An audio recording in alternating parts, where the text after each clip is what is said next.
Hello everyone, I am Anjali and welcome to the channel Law by Anjali.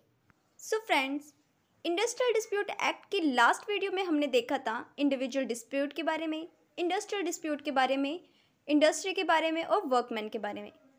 लेकिन आज हम उन चीज़ों के बारे में बात करने वाले हैं जो कि इंडस्ट्रियल डिस्प्यूट को सेटल करते हैं। इंडस्ट्रियल डिस्प्यूट एक्ट के अंदर यहाँ पर इंडस्ट्रियल डिस्प्यूट को सॉल्व करने के लिए वर्क कमेटी है, कॉन्सिलेशन ऑफिसर है, बोर्ड ऑफ कॉन्सिलेशन है और कोर्ट ऑफ इंक्वायरी है। तो सबसे पहले हम देखते हैं वर्क कमेटी को कि वर्क कमेटी क्या होती है, कौन से सेक्शन में दी हुई है। सेक्शन 3 जो है इंडस्ट्रियल डिस्प्यूट एक्ट का, वो बात करता है वर्क कमेटी के बारे में।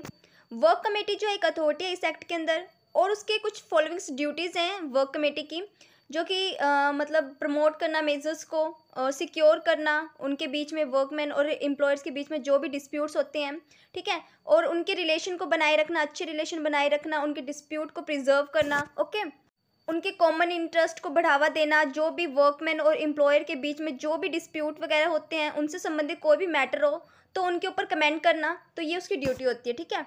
वर्क कमेटी का मेन पर्पस यही होता है कि एम्प्लॉयर और उसके वर्कमैन के बीच में पार्टनरशिप के सेंस को डेवलप करना। ये एक ऐसी बॉडी है जिसका एम होता है गुडविल को प्रमोट करना और कॉमन इंटरेस्ट को मेजर करना, उनको मापना, ठीक है। ये सेक्शन वहाँ पर एप्लीकेबल होगा जहाँ पर 100 या 100 से ज़्यादा वर्कमैन जो हैं पिछले 12 महीनों में जो है किसी एक दिन काम किया हो उन्होंने, मतलब पिछले 12 महीनों में किसी एक दिन 100 या 100 से ज़्यादा वर्कमैन ने काम किया हो इंडस्ट्री के अंदर, तो वहाँ पर वर्क कमेटी जो है इस्टेब्लिश की जाएगी। और इसे इस्टेब्लिश करने के लिए एप्रोप्रिएट गवर्नमेंट जो है वो ऑर्डर देगा, या तो जनरल ऑर्डर देगा या स्पेशल ऑर्डर देगा, और ये एम्प्लॉयर को ऑर्डर दिया जाएगा कि वो वर्क कमेटी कॉन्स्टिट्यूट करे इंडस्ट्री के अंदर, ठीक है।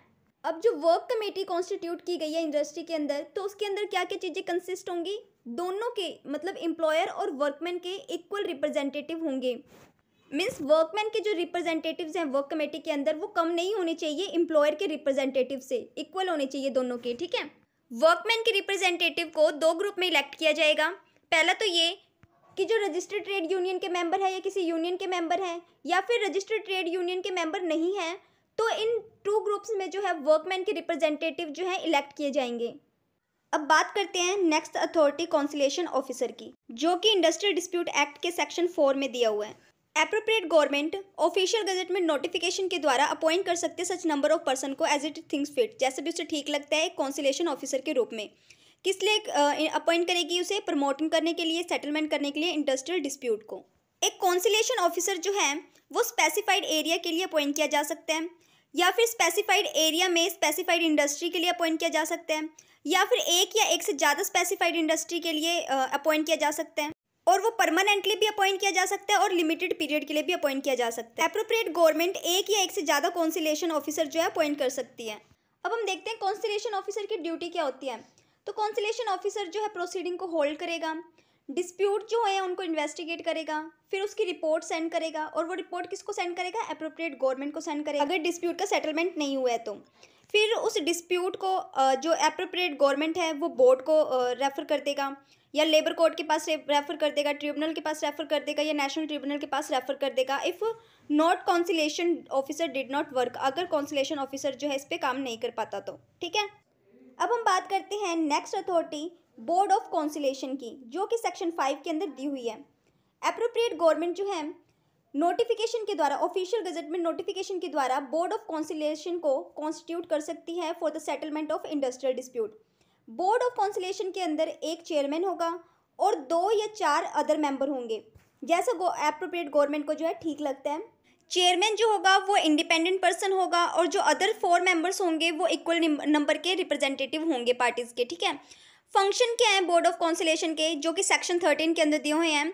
डिस्प्यूट को सेटल करना, सबमिट करना रिपोर्ट को एप्रोप्रिएट गवर्नमेंट को, अगर सेटलमेंट नहीं हुआ है, अगर वो सेटलमेंट नहीं करवा सकी है तो बोर्ड जो है स्टेट करेगी, मेंशन करेगी रिपोर्ट के अंदर कि मतलब डिस्प्यूट के रीज़न बताएगी, उसी डिस्प्यूट के कॉज बताएगी कि मतलब सेटलमेंट के फेलियर बताएगी कि मतलब सेटलमेंट नहीं हो पाया है उनके बीच में, ठीक है। फिर वो रिपोर्ट जो है वो सबमिट की जाएगी 2 महीने के अंदर, जिस दिन से मतलब जिस दिन से बोर्ड के पास रेफर हुआ है उसे सॉल्व करने के लिए, इंडस्ट्रियल डिस्प्यूट को सेटल करने के लिए। अब हमारी नेक्स्ट अथॉरिटी है कोर्ट ऑफ इंक्वायरी, जो कि सेक्शन 6 के अंदर दी हुई है। अगर कोई मैटर जो है रेफ़र किया जाता है कोर्ट में एप्रोप्रिएट गवर्नमेंट के द्वारा, तो वहाँ पर क्या किया जाएगा, इंक्वायर किया जाएगा उसके द्वारा और एक रिपोर्ट तैयार करके दी जाएगी 6 मंथ्स के अंदर from the commencement of the inquiry. जिस दिन से इंक्वायरी लागू हुई है उस दिन से 6 महीने के अंदर अंदर जो है रिपोर्ट जो है सेंड करनी होगी। एप्रोप्रिएट गवर्नमेंट जो है कॉन्स्टिट्यूट करेगी कोर्ट ऑफ इंक्वायरी को। किस पर्पज़ के लिए? इंडस्ट्रियल डिस्प्यूट से रिलेटेड कोई मैटर जो है उसमें इंक्वायर करने के लिए। ये कोर्ट जो है नोटिफाई किया जाएगा ऑफिशियल गजट। कोर्ट में एक इंडिपेंडेंट पर्सन भी हो सकता है या फिर सच नंबर ऑफ इंडिपेंडेंट पर्सन भी हो सकते हैं, जैसे एप्रोप्रिएट गवर्नमेंट को जो है ठीक लगता है, ठीक है। लेकिन जहां कोर्ट ऑफ इंक्वायरी में 2 या 2 से ज़्यादा मेंबर हैं तो उनमें से एक जो है चेयरमैन के लिए अपॉइंट किया जाएगा। अगर कोर्ट के पास प्रिस्क्राइब कोरम है और वहाँ पर चेयरमैन नहीं है या फिर उसके मेंबर नहीं है या फिर कोई वैकेंसी है उसके मेंबर्स की, तो वहाँ पर वो कोर्ट एक्ट नहीं करेगा। लेकिन अगर एप्रोप्रिएट गवर्नमेंट जो है कोर्ट को ये नोटिफाई करती है कि चेयरमैन की जो सर्विस है वो सीज कर दी गई है, तो फिर कोर्ट के द्वारा वो एक्ट नहीं किया जाएगा जब तक कि एक नया चेयरमैन जो है अपॉइंट नहीं किया जाता। अब कोर्ट ऑफ इंक्वायरी करती क्या है?